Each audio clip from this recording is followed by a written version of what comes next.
Boa tarde, pessoal. Sejam bem-vindos. A gente vai aguardar aí os primeiros 5 minutinhos, só até o pessoal terminar de entrar.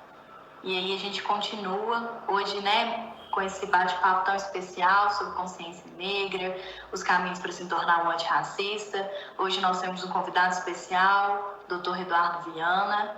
Então a gente vai aguardar só mais 5 minutinhos e a gente começa. Sejam bem-vindos.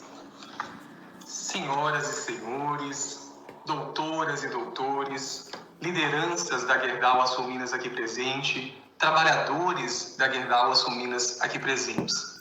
É uma grande honra para mim, eu, Eduardo Lourenço Viana, ter a oportunidade de me dirigir a vocês mais uma vez.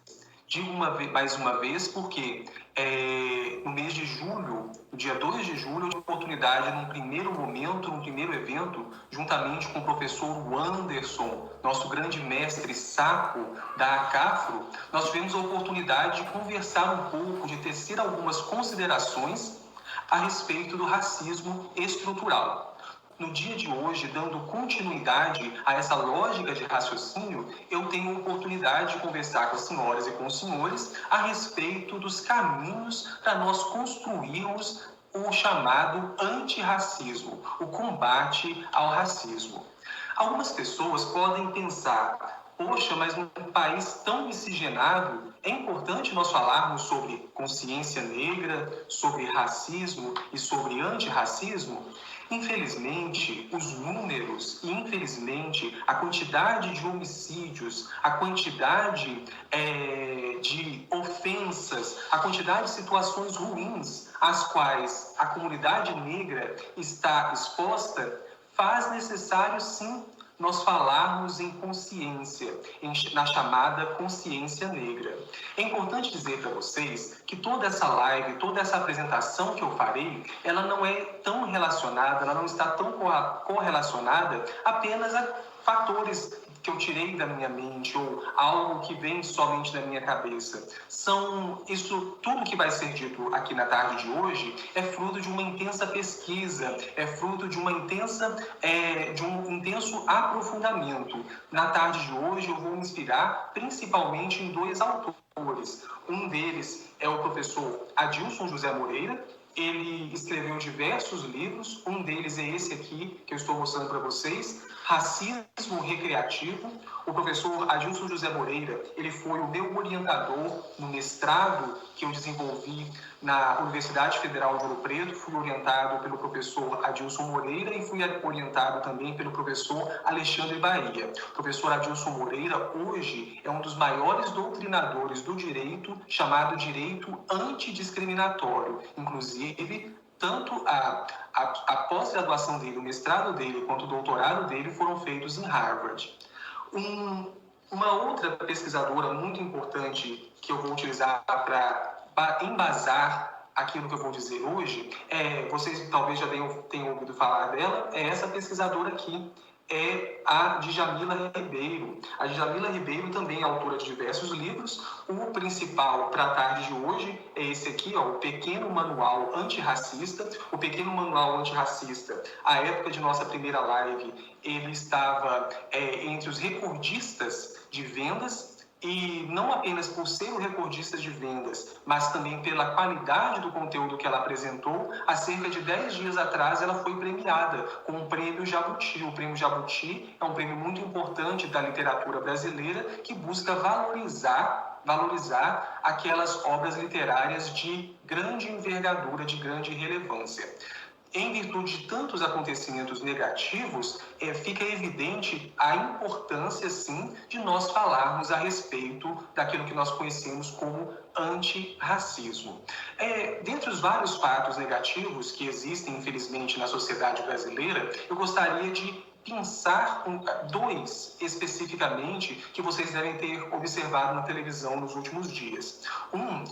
Foi o homicídio do senhor João Alberto dentro do Carrefour. É um fato extremamente negativo que aconteceu. Talvez alguns de vocês venham dizer, mas o João Alberto deu um soco inicialmente em um dos seguranças privados, ou o João Alberto já tinha uma certa inimizade com algumas das pessoas que trabalhavam ali no Carrefour.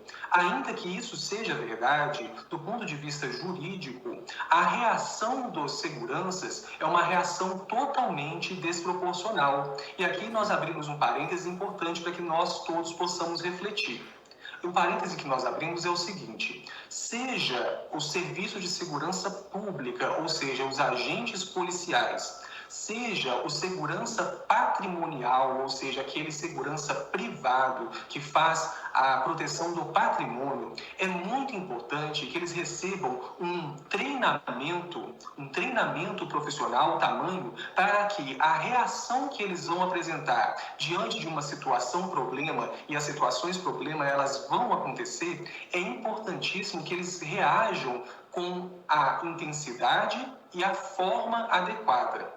E o que nós assistimos na televisão, infelizmente, foi um verdadeiro espancamento que acabou redundando na morte do senhor João Alberto. Esse espancamento pode ter provocado nele um infarto, ou o espancamento seguido da obstrução de suas vias respiratórias, não diretamente ao tampar o rosto, porque não foi isso que aconteceu, mas ao impedir o movimento respiratório, o peso do segurança provocou esse sufocamento, somente o laudo pericial vai poder dizer se ele teve um impacto em decorrência do espancamento, em decorrência de toda aquela situação, ou se ele foi sufocado por não conseguir fazer o movimento respiratório.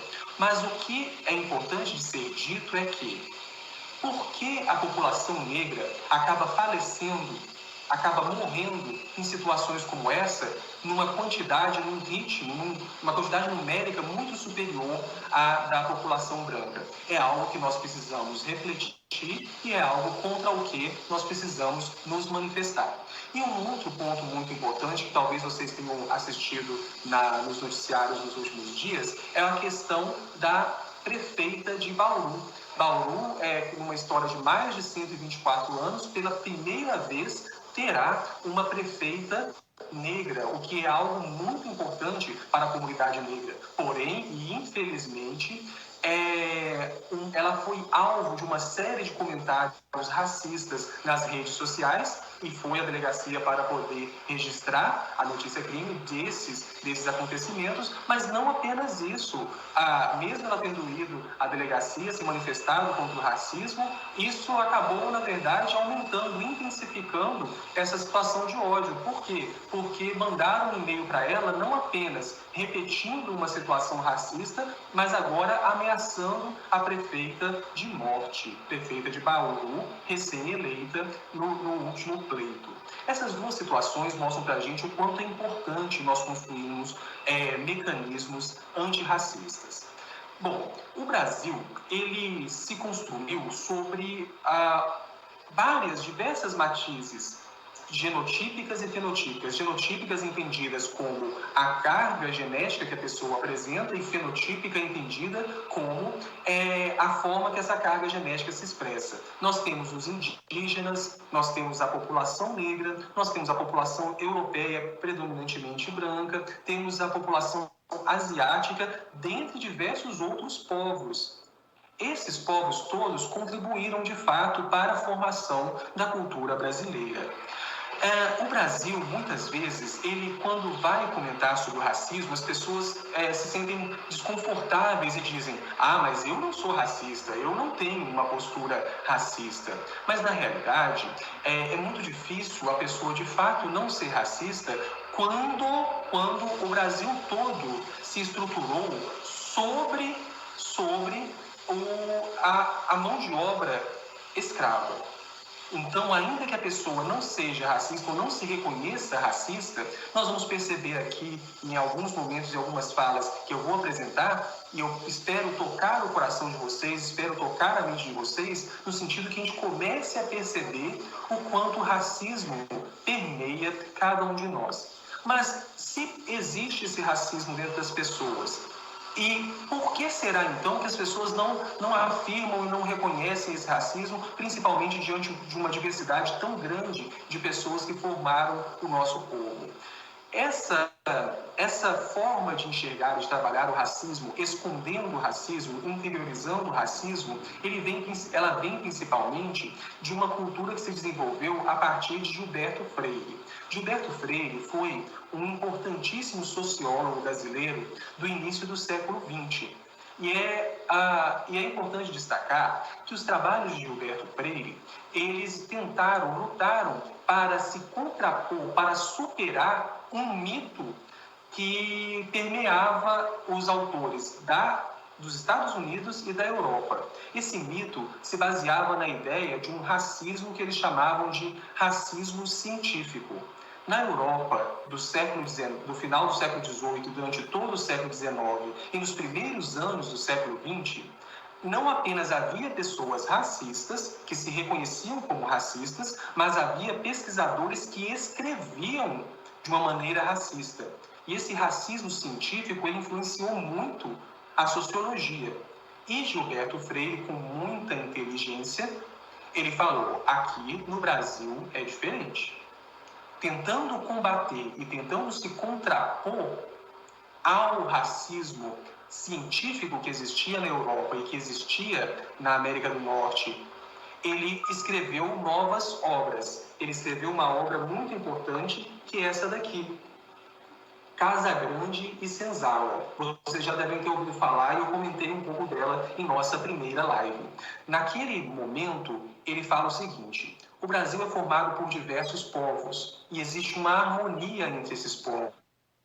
Em diversos momentos nós vemos, sejam autoridades, sejam pessoas, sejam estudiosos, repetindo e ecoando essa ideia.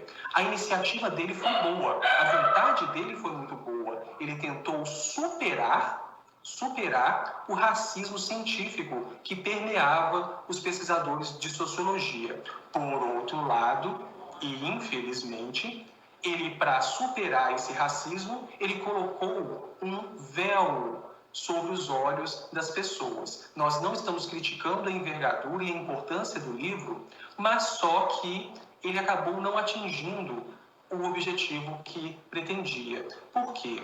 Porque, na verdade, no Brasil, não há um racismo tão expresso, tão evidente, quando as coisas estão onde a população branca espera que elas estejam.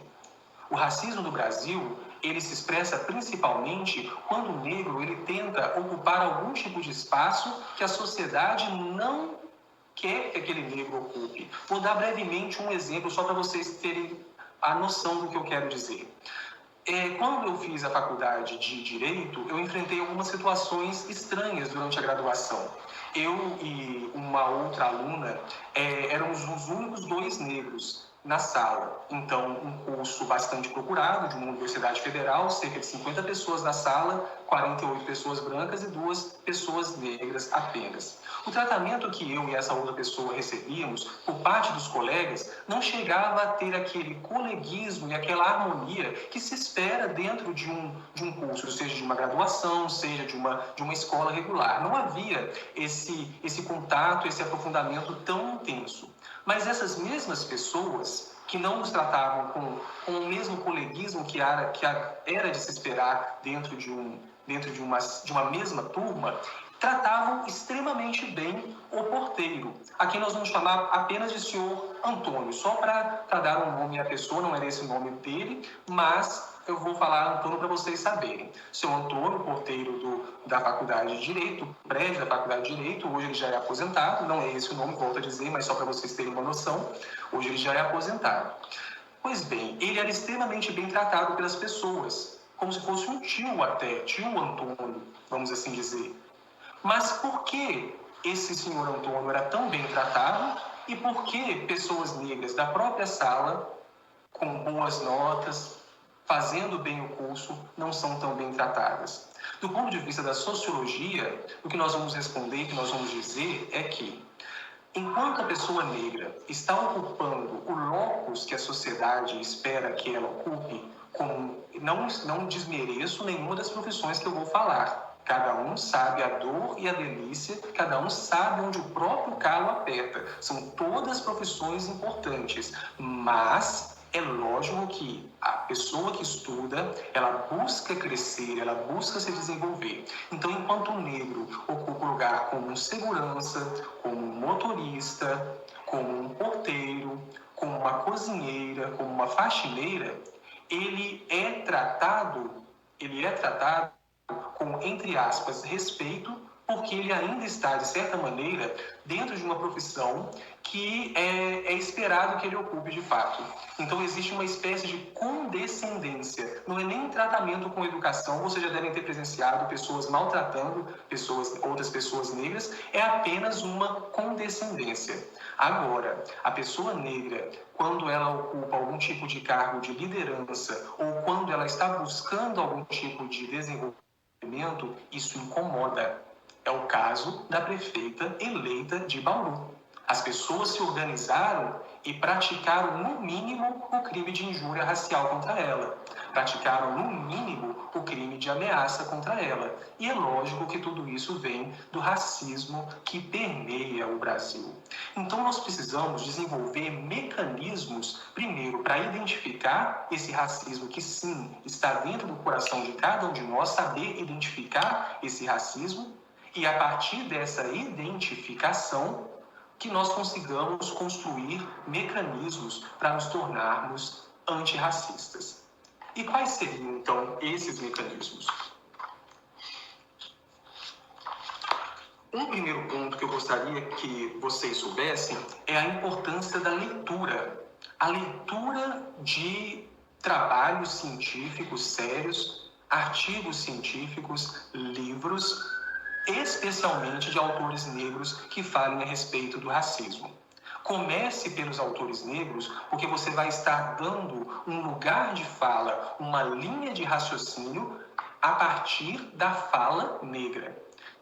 Agora, é lógico, você não vai se restringir aos autores negros com uma ciência para ter a solidez, a robustez que ela precisa ter. Você precisa adentrar todos os campos. E aí que você vai descobrir que existiram e que existem até hoje filósofos e pensadores que ou vão tentar diminuir a importância dos trabalhos do reconhecimento, trabalhos de reconhecimento e de dignificação do conhecimento negro, da cultura negra, e o pior, trabalhos que, além de não reconhecerem essa importância, eles vão ainda hoje, em pleno século XXI, ser racistas, falar de uma maneira que desqualifica ou que retira a importância da raça negra.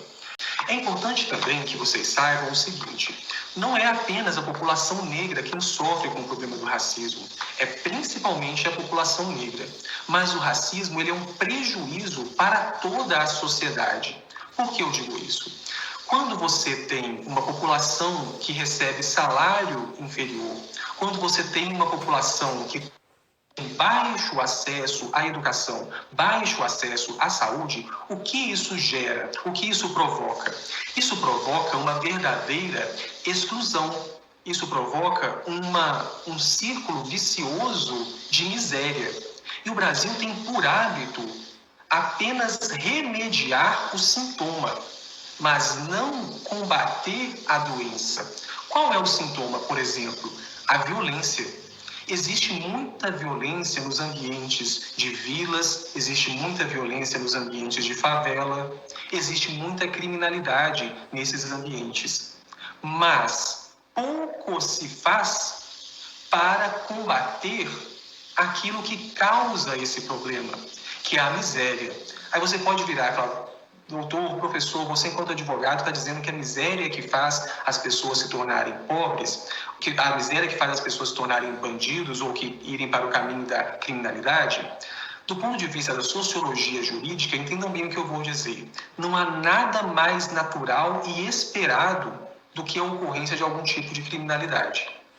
A Suíça tem níveis de criminalidade, o Japão tem níveis de criminalidade, a Holanda também tem. Só que esses níveis são baixíssimos. Baixíssimos. Porque nesses países desenvolvidos, a distribuição de renda, o acesso à educação, o acesso à saúde, o acesso ao trabalho cria um ciclo virtuoso de desenvolvimento. Gera um desenvolvimento nesses países. O Brasil tem níveis de criminalidade que estão muito acima de qualquer expectativa que a sociologia jurídica poderia ter. E isso está diretamente correlacionado à miséria. E essa miséria, por sua vez, infelizmente, afeta por razões históricas de uma maneira muito mais contundente a população negra. E isso acaba redundando no quê? Num encarceramento em massa e no número de homicídios praticados contra a população negra muito acima do normal. E isso é muito sério e isso é muito grave. Então, busque ler sobre autores negros que vão poder te oferecer mais subsídios para você poder raciocinar a respeito desse racismo estrutural que existe no Brasil e vai conseguir fazer com que você comece a se tornar um antirracista. Aquilo que aconteceu com o João Alberto no Carrefour, graças a Deus nunca chegou a acontecer comigo num nível daquele, mas eu já tive a oportunidade de contar para vocês, de falar para vocês em nossa primeira live. Se eu chego num estabelecimento comercial onde eu já sou conhecido, e eu até prefiro estar nesses espaços, eu sou bem tratado.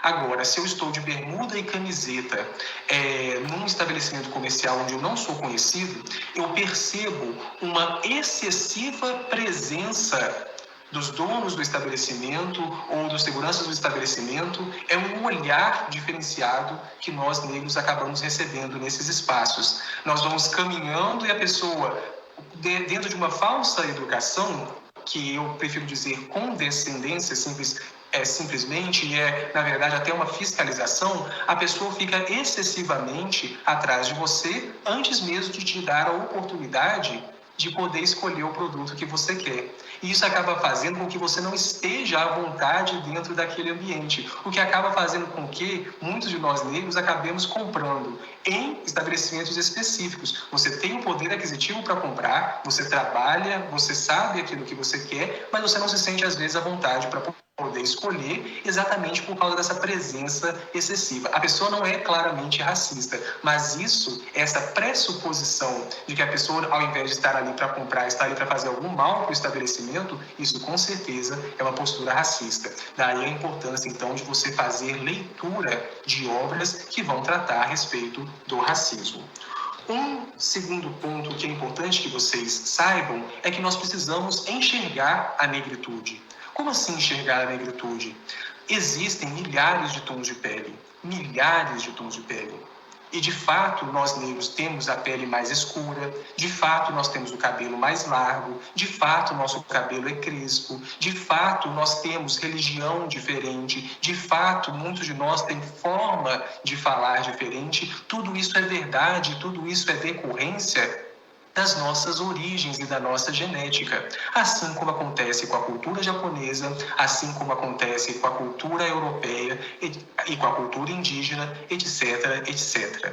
Mas o que é importante de que vocês compreendam é que o Brasil ensinou as pessoas a enxergarem as características negras como algo negativo.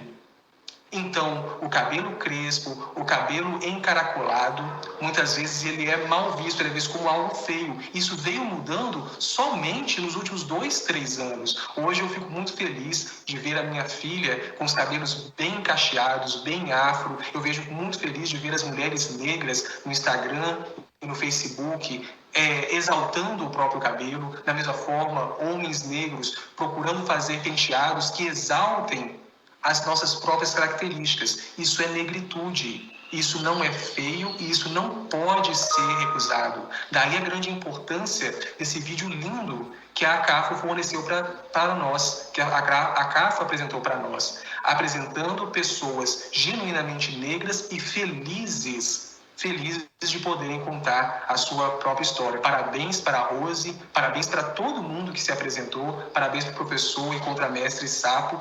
Excelente, adorei o vídeo, tá? Nós precisamos enxergar e valorizar a negritude. Um outro caminho e um outro passo importante para a gente vencer essa cultura racista é que nós enxerguemos e reconheçamos os chamados privilégios da branquitude. Se é importante a gente valorizar a negritude, é importante também que a gente reconheça que a branquitude ela tem certos privilégios. Como assim privilégios? Ora, quantos juízes ou juízas negros vocês conhecem? Quantos promotores ou promotoras negros vocês conhecem? Quantos ministros do Supremo Tribunal Federal, a não ser Joaquim Barbosa, hoje já aposentado, vocês conhecem? Isso não é sem razão. Eu estou falando do judiciário porque é o meu campo de trabalho, mas o que eu digo sobre o judiciário vale também para aquilo que acontece, por exemplo, nas empresas privadas, vale também para o que acontece dentro dos cargos comissionados no serviço público e os cargos de alto escalão de uma maneira geral. A branquitude, o fato de a pessoa ser branca, ainda que a pessoa seja pobre, o fato dela ser branca já dá uma certa vantagem a ela, que é, numa entrevista de emprego, quando dois currículos estiverem contrapostos, se eles de fato forem iguais, o fato dessa pessoa ser branca acaba beneficiando. Aí muitas pessoas vão falar, não protesto, eu não acredito que seja assim, não concordo que seja assim, mas os números eles são muito contundentes. Apesar das políticas públicas de acesso ao ensino superior terem aumentado a presença da população negra dentro das universidades, nós ainda não vimos o resultado disso dentro dos ambientes de trabalho. E isso é muito sério, então nós precisamos identificar e reconhecer aqueles chamados privilégios da branquitude. É importante também que nós busquemos identificar o racismo dentro de cada um de nós. E a pessoa volta a dizer, a pessoa não se reconhece racista, dizer, não, eu não sou racista. Mas em algum momento você já mudou de lugar na calçada quando viu uma pessoa negra, seja um homem negro ou uma mulher negra vindo na sua direção, você estava do lado da calçada e passou para o outro lado da calçada? Já aconteceu isso com você em algum momento? Você sentiu a necessidade de mudar de lugar? Você pré-julgou aquela pessoa que estava vindo? E isso tem origem racista. Em algum momento você ouviu uma piada racista? Alguém contou uma piada racista e você riu dessa piada ou se omitiu ao escutar essa piada? Se você riu ou se você se omitiu, você colaborou com a continuidade do racismo. E isto é um comportamento racista. Você pode virar e dizer, eu até tenho amigos negros ou amigas negras. Esse até tenho amigos negros ou amigas negras, primeiro você deve questionar. Amigos de fato? Amigos que você chama para a sua casa para almoçar, para jantar? Se sim, parabéns, é um bom começo. Mas existe uma diferença entre o coleguismo, entre a complacência, entre o respeito mútuo que todo ser humano precisa ter um pelo outro e de fato, aquilo que a gente chama de amizade. E o que eu digo sobre amizade vale também para os relacionamentos amorosos. Você já parou para perceber quantas namoradas ou quantos namorados negros você teve ao longo de sua vida? Você consegue apontar 1, 2? Consegue apontar? Isso é importante que seja pensado, porque na verdade o que acaba acontecendo é que existem duas sociedades dentro de uma só. Mesmo sendo nós todos Brasil, a população negra ela está mais exposta a ser vítima da criminalidade, seja ativa, seja passivamente. Ela está mais exposta a morrer nas mãos de agentes públicos e de agentes privados de segurança. E essa população acaba sendo empurrada para a marginalidade, porque apesar de viver dentro da sociedade, ela não foi de fato integrada ao projeto de sociedade que a Constituição da República ela prevê e ela expressa. Existem políticas públicas afirmativas, elas foram muito polêmicas quando foram criadas, mas essas políticas públicas são importantíssimas. Essas políticas públicas, elas objetivam aumentar o número de pessoas negras dentro das universidades, dentro dos locais de trabalho. Isso não significa uma questão de capacidade, isso é uma questão de oportunidade. O que eu quero dizer? Pessoas negras são tão capazes quanto pessoas brancas de fazerem uma boa prova e tirarem uma boa nota. Eu sou professor, eu sou testemunha disso. Eu sou negro, eu sou testemunha disso. A minha história de vida prova isso também. Mas uma coisa é a pessoa ter que fazer uma faculdade, ou fazer uma graduação, ou fazer um ensino médio, ou um ensino fundamental, tendo trabalhado o dia inteiro vendendo pastel na feira. E volto a dizer, não é demérito vender pastel na feira, mas é cansativo. A pessoa passou o dia inteiro debaixo do sol, gritando, tentando vender seu pastel na feira. Por outro lado, existem pessoas que fizeram curso de inglês, curso de francês, informática, etc, etc. E além de ter feito, tinham professores particulares para poder auxiliar. Tudo isso faz com que as pessoas estejam numa desigualdade de condições, numa desigualdade de oportunidades. Estamos encerrando?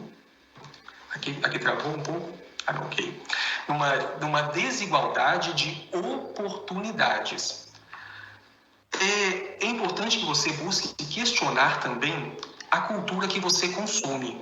A cultura que você consome,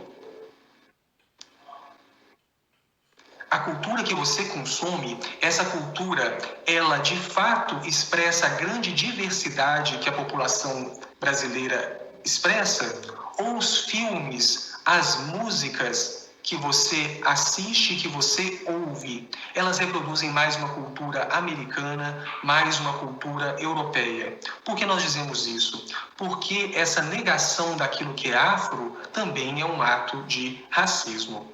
E já, finalmente, eu quero questionar algumas palavras e expressões que vocês já devem ter ouvido falar, mas que é importante que vocês evitem usar, porque cada palavra ela tem uma origem, e muitas vezes a origem dessas palavras, elas representam posturas racistas. Vamos ouvir algumas das palavras. Por exemplo, o cabelo negro, o cabelo da população negra, ele não pode ser considerado ou chamado de cabelo ruim, cabelo pichain, cabelo de bombril.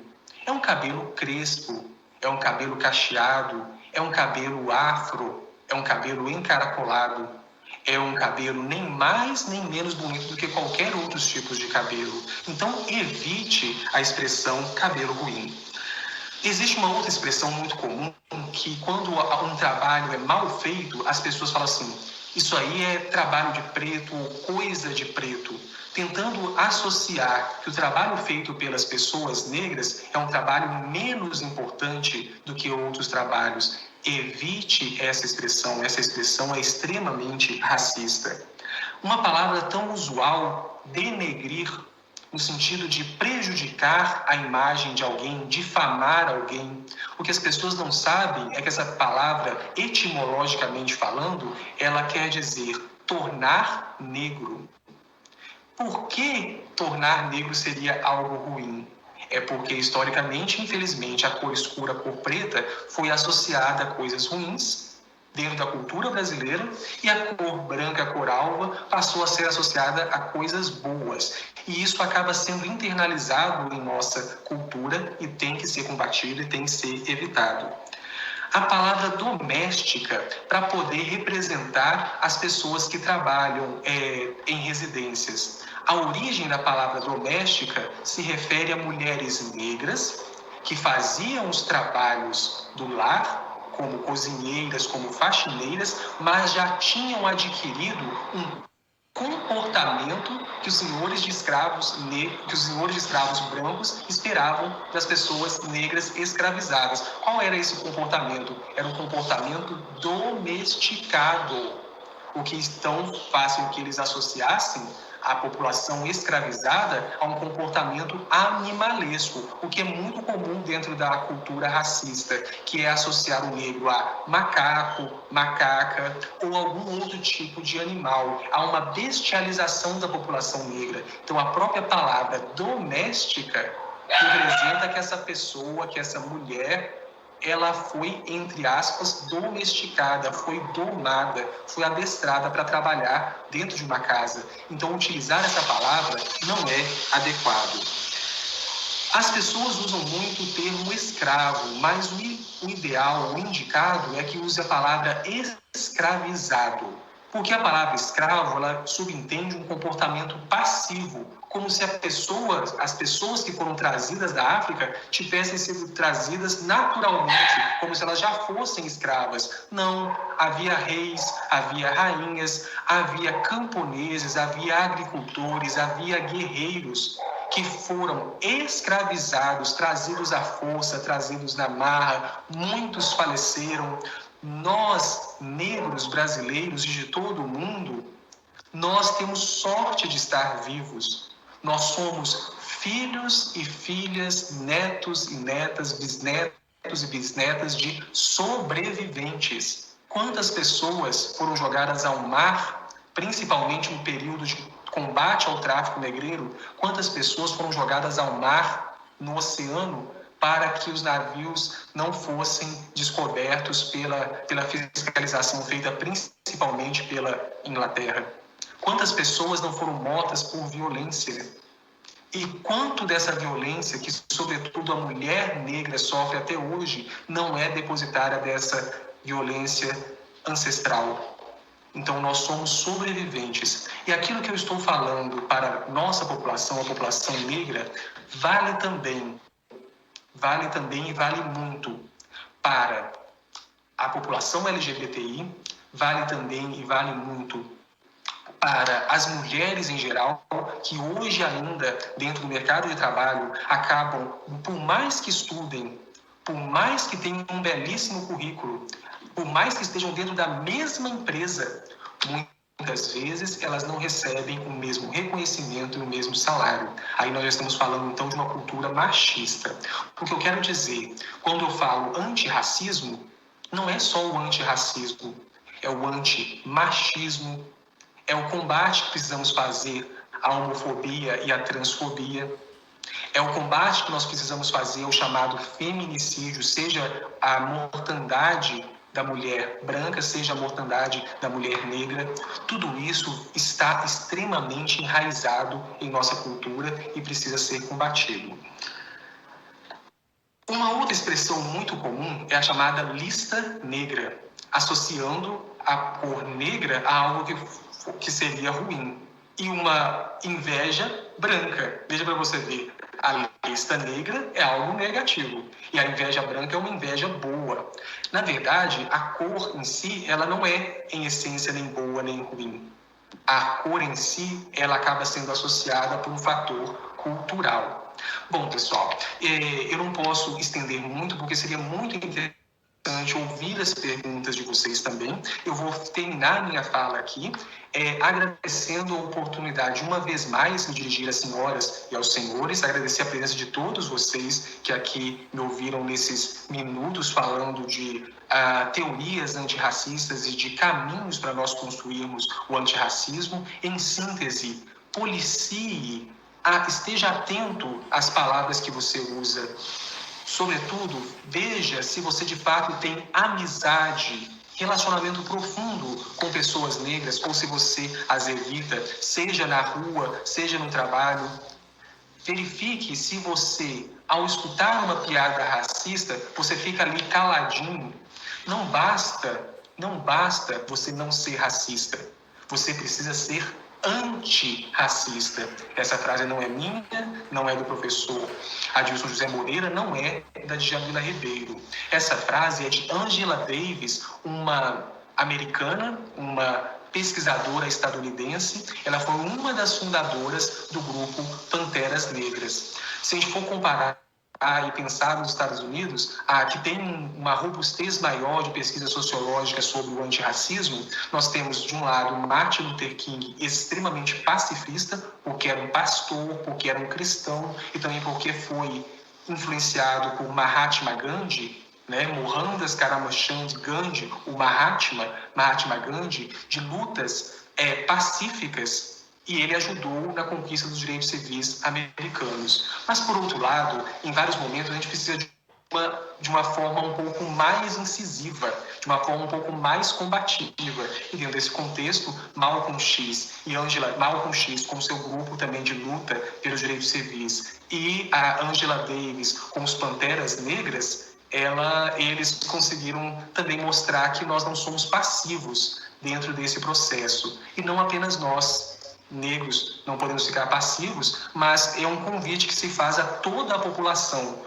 Porque não fomos nós negros que criamos o racismo, então não somos apenas nós que precisamos dar conta de resolvê-lo. Isso é um problema de todos nós, e eu concluo declamando uma poesia de minha autoria. Essa poesia se chama Consciência. Sou branco, sou índio, sou negro, mameluco, mulato, cafuso, confuso, perdido na mistura que tanto me encanta. Me entristeço diante do preconceito, cuja presença ainda me espanta. Deixa marcas por todo lugar. Sou mosaico, aquarela, heterogêneo, sou mistura. Filho dos filhos da nação brasileira e de sua inigualável cultura. Esperança de uma nova sociedade, pautada no ser e não no ter. E nas diferenças por direito, uma real igualdade. Agradeço muito, uma vez mais, essa iniciativa da Gerdau Açominas de gerar um ambiente de reflexão a respeito desse tema tão delicado, mas tão importante e tão atual, que são os caminhos necessários para combater o racismo, para que as pessoas se tornem antirracistas.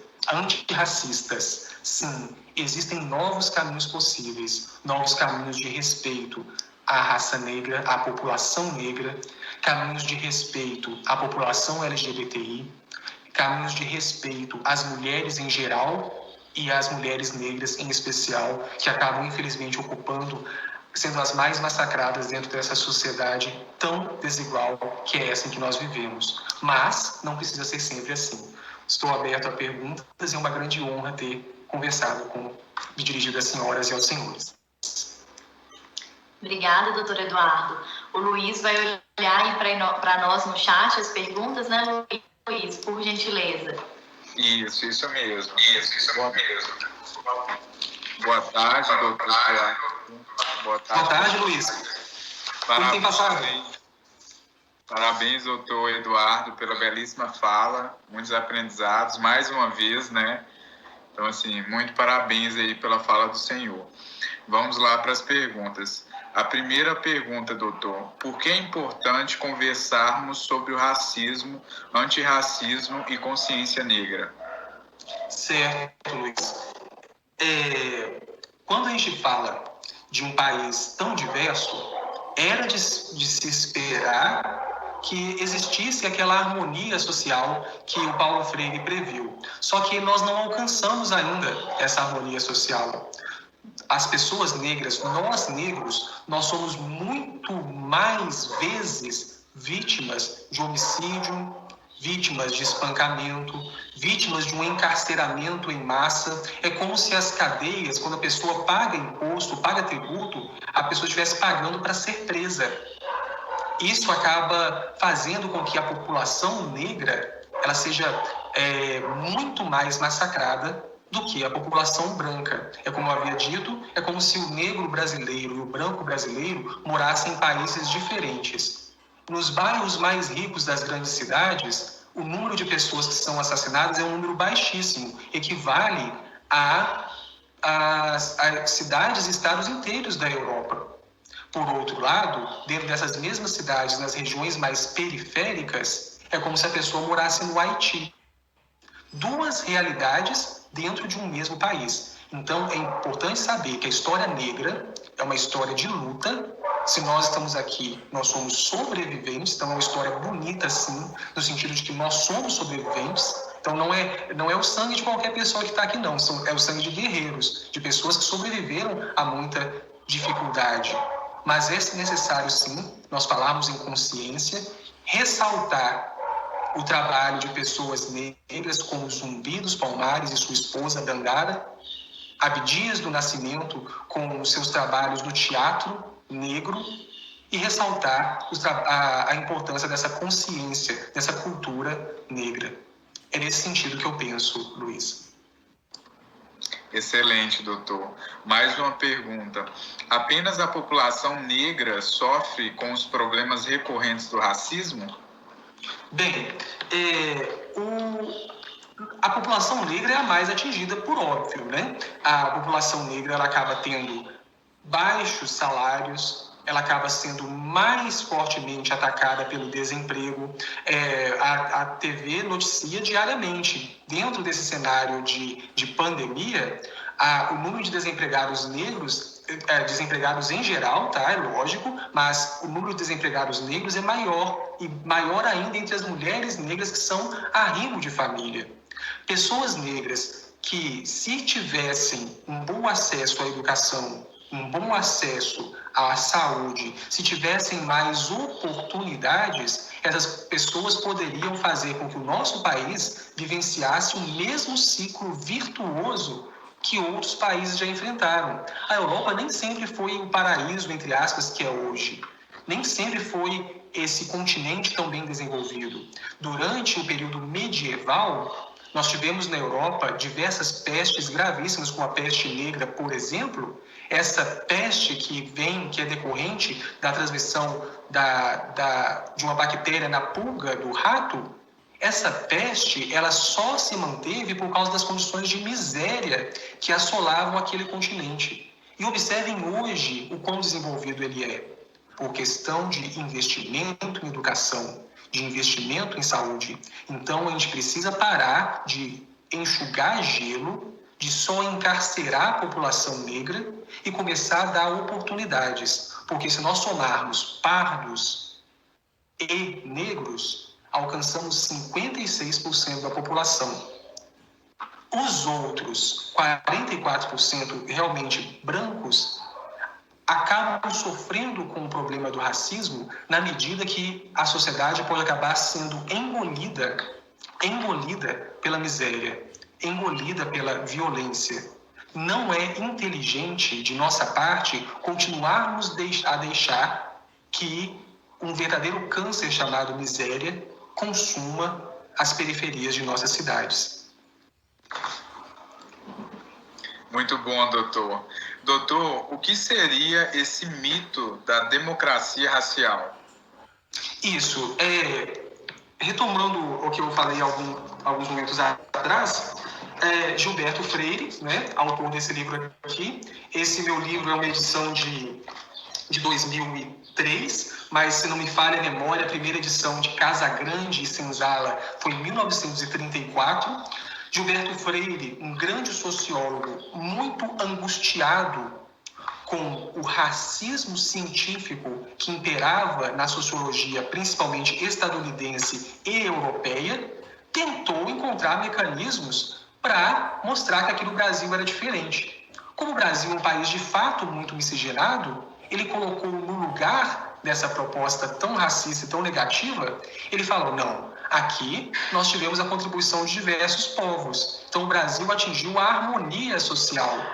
A intenção dele foi boa, mas fez com que o racismo no Brasil não fosse nem maior nem pior do que em outros países. Esse é um racismo diferente, que se apresenta apenas em situações muito específicas, que é principalmente quando o negro ou a negra, de alguma maneira, incomoda a sociedade. Quando ele incomoda, a gente percebe o quanto é racista, porque encarcera, porque mata, porque espanca, porque pressupõe algo de negativo. Então, existe um mito, que é o mito da democracia racial, e ele precisa ser superado. Doutor, e quais que são os caminhos aí para essa construção do antirracismo? Então, aí vem aqueles vários passos que eu falei, né? Nós precisamos primeiro tentar identificar dentro dos nossos corações, eu digo nossos, até mesmo de nós negros, não é incomum, como racismo, em nossa primeira live a gente teve a oportunidade de falar de racismo estrutural. Como o racismo no Brasil é estrutural, não é incomum que o próprio negro ataque o negro. Não é demérito a pessoa ser soldado, ser policial. é um trabalho muito honrado, mas, como muitas vezes o concurso público para ser um policial é um concurso público mais fácil de aprovação do que um concurso público para ser um juiz, por exemplo, ou ser um promotor, não é incomum nós temos muitos policiais negros. Esses policiais, mesmo sendo negros, mesmo muitas vezes morando em periferias, quando ele veste a farda, ele age contra outras pessoas negras da mesma forma que o capitão do mato agia contra os escravizados fugidos das senzalas e das fazendas. Então, um dos caminhos é identificar dentro do nosso coração pensamentos e falas que são racistas, tá? Mas existe uma série de outros caminhos, como buscar leituras do antirracismo, como evitar palavras que são racistas, etc, etc.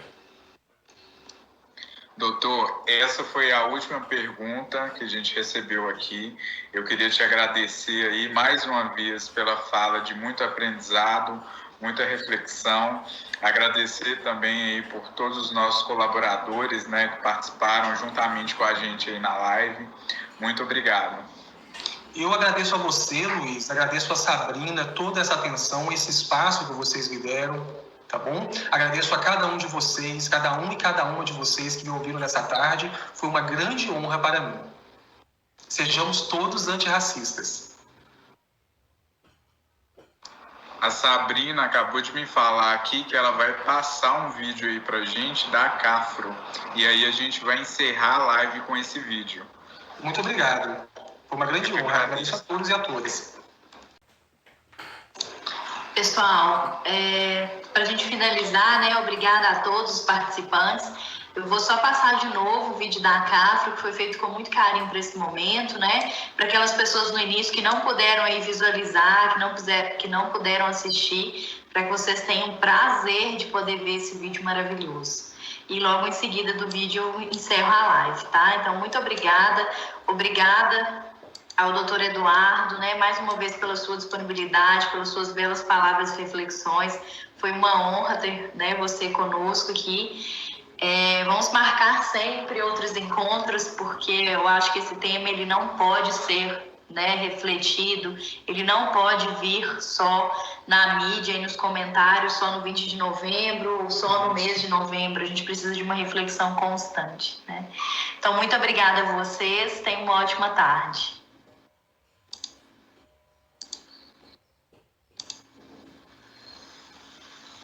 Da minha cor, do meu cabelo e do meu nariz, sou assim e sou feliz. Índio, caboclo, cafuso, crioulo, sou brasileiro. Eu tenho orgulho da minha cor, do meu cabelo e do meu nariz, sou assim e sou feliz. Índio, caboclo, cafuso, crioulo, sou brasileiro. Nós somos raça negra, a beleza na veia africana. Yeah, nós somos raça negra, todo um povo que guerreia, raça negra, túnel do tempo, povo quilombola, tratados que nem bicho, pagamento de labuta, chibata nas costas, e você reclamando tempos difíceis, era aqueles que eles ralavam apanhando, cessados, fim do martírio, escravatura abolida por nossa querida Isabel. No céu tornaste um anjo, arcanjo, guerreira, coração negro, sangue de branco, sendo assim exemplo nato que quem faz a hora. Luther King, Mandela, Zumbi dos Palmares, completando a história, só nos dopemos de respeito, é o que move. Superação engrenada no rap e no hip hop, maiores dos maiores, vícios do mundo, preconceito tem cura, irmão. A vacina tá no mic, se liga no meu refrão, não vim aqui jogar conversa fora, eu saldo um salve pro nosso povo quilombola. Raça negra, a beleza na veia africana. Yeah, nós somos raça negra, todo um povo que guerreia a raça negra. Yeah! Dia da Consciência Negra. Data importante na história de um povo que, apesar de escravizado por mais de 2 séculos, nos presenteou com cultura, costumes, memórias, patrimônios. Difícil entender porque ainda hoje, no século XXI, temos que lembrar que cor de pele nada diz sobre a essência humana. Estranho não é ser negro, estranho mesmo é ser racista num país miscigenado. Ser racista num país miscigenado.